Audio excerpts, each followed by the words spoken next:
Obviously curious how this would work since Apple so tightly controls the ecosystem. 100%. And we had a chance to go to Facebook headquarters to meet with some of the key players behind Facebook Home. And we're going to have that full story on the late edition of Bloomberg West today. But I think, people who saw this big announcement with Android for Facebook Home, the immediate thing was, well, this is the kind of thing that they can do with Android. Okay, Android has this open operating system, but some people immediately said, well, is it something that could also live in the worlds of Apple or Microsoft? We asked Adam Mosseri, who's basically in charge of Facebook Home, and here's what he said.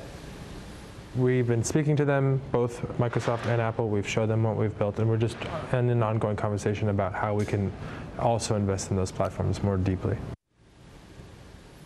And by the way, Apple is not commenting, but we'll give you a taste later on some of the ways perhaps that Apple and Facebook could come together on this. The piece you have coming up is so fascinating. I think one of the most interesting parts of it is how Facebook is campaigning its own employees to use Android. Yeah, it's funny. I mean, obviously there are so many people using Facebook on Android phones around the globe, more than on iPhones, but inside Facebook, you've generally had more employees using iPhones than Androids. So that's certainly part of this whole strategy as they explore Android in a bigger way and make it a bigger part of their story going forward.